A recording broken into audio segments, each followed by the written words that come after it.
दोस्तों नमस्कार, कैसे हो आप सब। आज बहुत दिनों बाद आपसे मुलाकात हो रही है। तो दोस्तों आज की हम इस वीडियो में बात करेंगे कि हम जीके यानी जो हमारे जनरल नॉलेज होती है उसकी तैयारी हम कैसे स्टार्ट करें, बिल्कुल बेसिक से। जो भी स्टूडेंट्स हैं वो अपने आप को जनरल नॉलेज या जनरल साइंस में वीक मानते हैं, तो ये वीडियो उन सभी स्टूडेंट्स के लिए है। तो दोस्तों आज की इस वीडियो में मैं आपको बताऊँगा कि हमें जीके की तैयारी किस तरह से करनी चाहिए और कौन सी किताबें हमें पढ़नी चाहिए। तो चलिए दोस्तों मैं आपको दिखाता हूँ कि कौन सी किताब हमें जीके की पढ़नी चाहिए। तो जीके की हमारी सबसे इम्पॉर्टेंट और सबसे महत्वपूर्ण जो बुक होती है वो होती है ये आपको दिख पा रही होगी यहाँ पर, लूसेंट। तो जितने भी स्टूडेंट्स हैं, ज़्यादातर जो भी हमारे स्टूडेंट्स हैं वन डे कॉम्पिटिटिव एग्ज़ाम की तैयारी कर रहे हैं, तो ये बुक हमारी सबसे बेस्ट होती है किसी भी कॉम्पिटिटिव एग्ज़ाम के लिए जिसमें जीके आती है। तो दोस्तों आज मैं आपको बताऊंगा कि इस बुक को हमें कैसे पढ़ना चाहिए। अब दोस्तों ये बुक आप सभी के पास होगी और आपको इसमें पता है कि सिलेबस हमारा किस तरह से दिया गया है।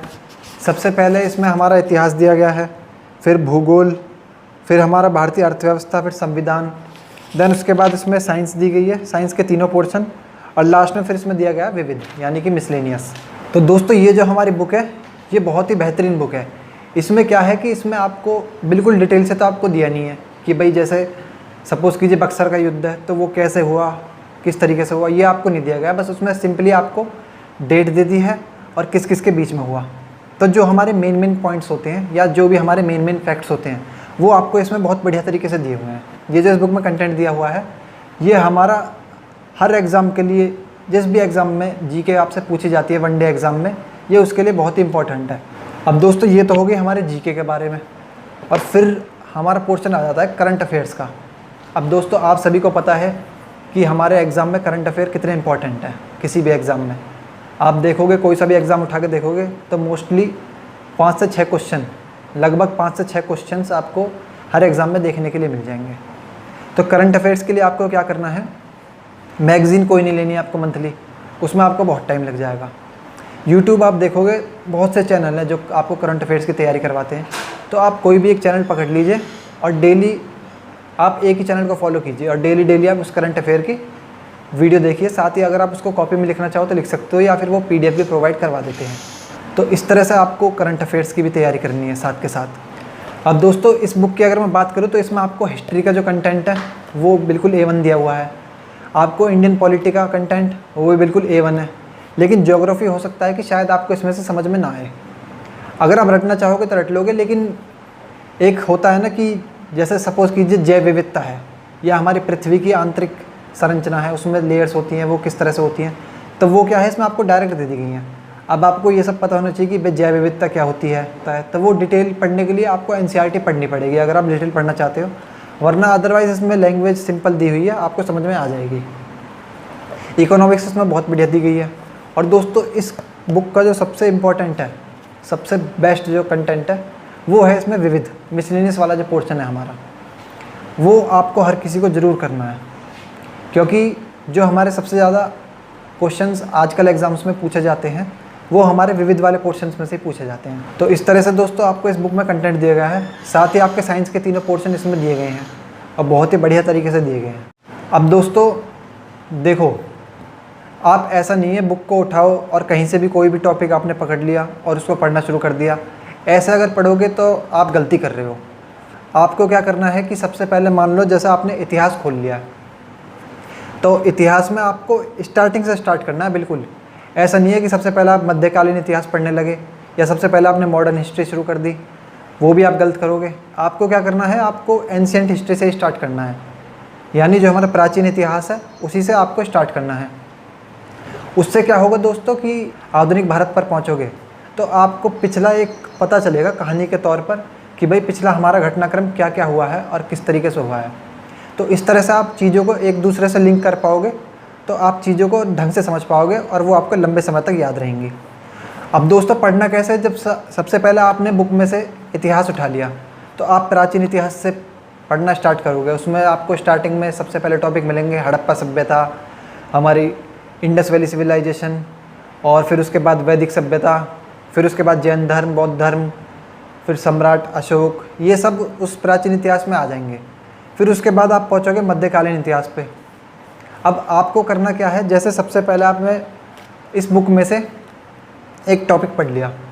मान लो कि आपने इसमें से पढ़ लिया जैन धर्म, तो जैन धर्म आपने बिल्कुल बढ़िया तरीके से एक एक पॉइंट इसका आपने पढ़ लिया है। फिर उसके बाद आपको क्या करना है दोस्तों, एक इसी की हमारी बुक आती है ये वाली, लूसेंट ऑब्जेक्टिव, ये आप देख पा रहे होगे, ये लूसेंट की ऑब्जेक्टिव बुक आती है। ये आपको मैं पास आकर दिखाता हूँ, ये देखिए। तो इसमें से दोस्तों फिर आपको क्या करना है, जैसे आपने उस बुक में से टॉपिक पढ़ लिया कोई भी, सपोज़ कीजिए आपने इस बुक में से जैन धर्म पढ़ लिया, तो फिर आपको इस ग्रीन वाली बुक में से क्या करना है कि जैन धर्म के जितने भी इसमें MCQs दिए गए हैं, जितने भी हमारे MCQs दिए गए हैं, वो सारे आपके प्रीवियस ईयर में किसी ना किसी एग्ज़ाम में पूछे गए हैं। तो जैसे आपने उसमें से टॉपिक कवर कर लिया, तो आपको क्या करना है, फिर आपको इस बुक में से क्वेश्चन को टिक करना है। यानी आपने टॉपिक पढ़ा, अब आप इस बुक में से उस टॉपिक के क्वेश्चंस लगाएंगे। आप देखोगे कि अगर आपसे MCQs सॉल्व हो रहे हैं, तो इसका मतलब जो आपने टॉपिक पढ़ा है वो आपने बिल्कुल बढ़िया तरीके से पढ़ा है और आपका वो एकदम तैयार हो गया तरीके से। अब कुछ क्वेश्चंस ऐसे भी मिलेंगे जो आपके बुक में नहीं है, लेकिन इस MCQ वाली बुक में आपको मिल जाएंगे। तो वहाँ से क्या होगा कि वहाँ से आपको थोड़ी एक्स्ट्रा नॉलेज मिलेगी। तो दोस्तों ये रहेगा हमारा GK पढ़ने का तरीका। उसके बाद आपको क्या करना है, डेली दिन में कम से कम 2 घंटे तो आपको GK को देने पड़ेंगे। उसमें क्या है, सबसे पहले सपोज़ मान लो आप हिस्ट्री पढ़ना स्टार्ट कर रहे हो, तो हिस्ट्री का आप एक टॉपिक पढ़ोगे, 2 घंटे आप मान के चलो, तो 2 घंटे में 1 घंटा आप हिस्ट्री को दोगे। टॉपिक पढ़ा, उसके MCQ सॉल्व कर लिए। फिर 1 घंटा आप क्या करोगे कि आप साइंस में से कोई भी पोर्शन उठा सकते हो। सपोज़ कीजिए आप बायोलॉजी उठा लीजिए, तो आप बायोलॉजी में से टॉपिक पढ़ना स्टार्ट करोगे। जैसा आपने टॉपिक ख़त्म किया, फिर आप उसके MCQ सॉल्व करोगे इसी बुक में से, ऑब्जेक्टिव जो हमारी बुक है लूसेंट की। तो आप पाओगे कि आप एक दिन में 2 सब्जेक्ट तैयार कर रहे हो, और ये आपको हफ्ते में 3 दिन करना है ऐसा। यानी सपोज़ कीजिए आप सोमवार आज से पढ़ना स्टार्ट कर रहे हो, तो सोमवार, मंगलवार, बुधवार 3 दिन आपको history bio, history bio, history bio इस तरीके से पढ़ना है। फिर चौथे दिन आप क्या करोगे, 3 दिन में आपने जितना भी पढ़ा है उसको आप रिवाइज़ करोगे। क्योंकि दोस्तों देखो, पढ़ तो हर कोई लेता है बुक को, लेकिन जब तक आप उसको बार बार रिवाइज़ नहीं करोगे, तब तक वो आपको कंठस्थ नहीं होगी, आप उसको भूल जाओ समय बाद। तो आपको क्या करना है, जो मैंने आपको बताया कि 3 दिन आपने पढ़ा, उसके बाद चौथे दिन आपको रिवीजन करना है जितना आपने 3 दिन में पढ़ा। खाली थ्योरी रिवाइज़ करनी है, क्योंकि MCQs तो आप सॉल्व कर चुके हो, थ्योरी आपको रिवाइज़ करनी है। उसके बाद 4 दिन हो गए, 5वें छठे, फिर 3 दिन आप क्या करोगे, अगला सब्जेक्ट स्टार्ट करोगे। अगला सब्जेक्ट जैसे कि आप सपोज़ कीजिए ज्योग्राफी उठा लिया आपने, तो आप ज्योग्राफी स्टार्ट करोगे। दिन में 2 घंटा, तो 1 घंटा आप ज्योग्राफी पढ़ोगे, उसके MCQ सॉल्व करोगे। देन उसके बाद 1 घंटा आप फिर साइंस का कोई टॉपिक उठा सकते हो, सब्जेक्ट। आप मान लीजिए फिजिक्स ले लेते हो, तो आपको 1 घंटा फिर फिजिक्स पढ़नी है, टॉपिक पढ़ा, उसके MCQ सॉल्व करें। 3 दिन आपको ये काम करना है, फिर 3 दिन बाद अगेन उसका रिवीजन। तो इस तरह से जब आप GK को पढ़ते जाओगे, तो वो आपको काफ़ी हद तक तैयार होती रहेगी। ये दोस्तों मैं आपसे अपना एक्सपीरियंस साझा कर रहा हूँ, क्योंकि मैं भी 2019 में UP police constable, SSC GD constable और SSC MTS 3 एग्ज़ाम्स मैंने क्लियर किए थे। तो मेरी जो GK की रणनीति होती थी, वो मैं इसी तरीके से GK को पढ़ता था। 3 दिन पढ़ के चौथे दिन रिवीजन, फिर 3 दिन अगला सब्जेक्ट, फिर उसका रिवीजन। तो ऐसे करके आप क्या होगा कि हर सब्जेक्ट में जो है आप कंटिन्यू रहोगे। अब कुछ स्टूडेंट्स ऐसा भी करते हैं कि भाई जैसे एक सब्जेक्ट उठा लिया, तो उसको ख़त्म करके हटते हैं। तो ख़त्म करने में क्या होगा कि आपको थोड़ा टाइम लग जाएगा। तो अब जब आप उसके पर दूसरी बार पहुंचोगे, तो काफ़ी समय बाद पहुंचोगे, क्योंकि आपको पता है कि हमारे GK के 7 सब्जेक्ट हमें पढ़ने होते हैं टोटल। 4 हमारे सोशल स्टडीज़ वाले और 3 हमारे जनरल साइंस वाले। तो हमें टोटल 7 सब्जेक्ट्स पढ़ने होते हैं। तो 7 सब्जेक्ट को अगर आप कंटिन्यू मतलब ऑल्टरनेट डेज पर या 2-2 दिन के बाद, 3 दिन के बाद अगर नहीं पढ़ोगे, तो आप जो है पिछला जो पढ़ोगे वो सारा आप बहुत जल्दी भूलते जाओगे। तो इसलिए जो मैं आपको ये स्ट्रेटेजी बता रहा हूँ, ये आपको ज़रूर फॉलो करनी है। और दोस्तों उसके बाद ये जो हमारी लूसेंट की बुक है, आप इंडेक्स देखोगे तो आपको दिया होगा लास्ट में एक विविध वाला पोर्शन, यानी जो हमारा मिसलेनियस वाला पोर्शन है। तो ये आपको क्या करना है, डेली 15 मिनट आपको इस विविध में से पढ़ना है। इसमें बहुत से टॉपिक दिए गए हैं, जैसे भारत में प्रथम महिला, प्रथम पुरुष, विश्व में प्रथम सबसे लंबी नदी, सबसे बड़ा सागर, ये सब इसमें दिए गए हैं विविध में। तो आपको क्या करना है, डेली 15 मिनट विविध का एक टॉपिक आपको पढ़ना है, डेली करना है आपको 15 मिनट। आप 2 घंटे में एक काम कर सकते हो, 1 घंटे 45 मिनट जो मैंने आपको बताया था 2 सब्जेक्ट प्रॉपर जीके के वो पढ़ सकते हो, और उसके बाद आप 15 मिनट आपको मिसलेनियस के लिए ज़रूर देने हैं। अब मिसलेनियस का भी जैसे मैंने आपको बताया कि इसमें से पढ़ा, और फिर ये जो हमारी बुक है MCQ वाली, इसमें से आपने विविध के MCQ सॉल्व कर लिए। इसमें आपको विविध के MCQs भी दिए गए हैं। अब ये जो मैंने आपको बुक दिखाई थी ये तो आती है हमारे हिंदी मीडियम में, और सेम ये येलो कवर होता है ये होती है हमारे इंग्लिश मीडियम की जीके लूसेंट की। तो आप जो भी मीडियम में, जिस मीडियम में तैयारी कर रहे हो आप वो बुक ले सकते हो। तो इस तरह से दोस्तों अगर आप जीके की तैयारी करोगे तो आप देखोगे कि जीके के पोर्शन में आपका जो स्कोर है वो ऑटोमेटिकली बढ़ना स्टार्ट हो जाएगा। अगर आप जीके किसी भी एग्ज़ाम में जीके में 90% स्कोर करते हो तो आप टॉपर की लिस्ट में शामिल हो सकते हो, क्योंकि आप सभी को पता है कि मैथ्स, रीजनिंग और जीके ज़्यादातर एग्ज़ाम्स में ये तीनों पूछे जाते हैं। और फिर SSC एग्ज़ाम्स में आ जाओगे तो वहाँ पर इंग्लिश आ जाता है, स्टेट एग्ज़ाम में हिंदी आ जाता है। तो 3 सब्जेक्ट हमारे ऐसे हैं उन्हें हर कोई करके आता है स्टूडेंट।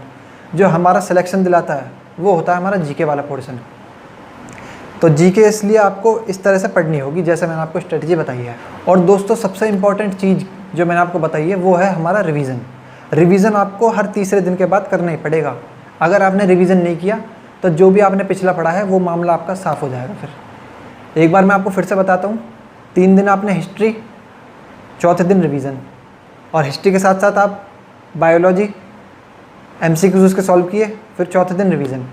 तो हिस्ट्री फिजिक्स हो गए आपके पहले 3 दिन में, चौथे दिन उनका रिवीजन। फिर अगले 3 दिन में आप सोशल स्टडीज़ वाले में ज्योग्राफी और उधर बायोलॉजी। 3 दिन आपने ज्योग्राफी बायोलॉजी उनके MCQs सॉल्व और चौथे दिन उनका रिवीजन। फिर अगले 3 दिन आप क्या करोगे, पॉलिटी और इधर केमिस्ट्री, फिर उसका रिवीजन। तो दोस्तों इस तरह से अगर आप जीके को पढ़ोगे तो ये आपके लिए बहुत ही फ़ायदेमंद साबित होगा। तो दोस्तों मुझे उम्मीद है कि ये जो मैंने आपको अपना एक्सपीरियंस शेयर किया है इसको आप फॉलो करोगे, और आप खुद ही देखना, आप 1 महीने इस शेड्यूल को फॉलो करके देख लीजिए, आपके जीके का स्तर यहाँ से यहाँ पहुँच जाएगा। तो चलिए दोस्तों आज की इस वीडियो में हम इतना ही रखते हैं। बाकी अगले सब्जेक्ट की स्ट्रेटजी हम किसी अगली वीडियो में डिस्कस करेंगे। तब तक के लिए थैंक यू सो मच।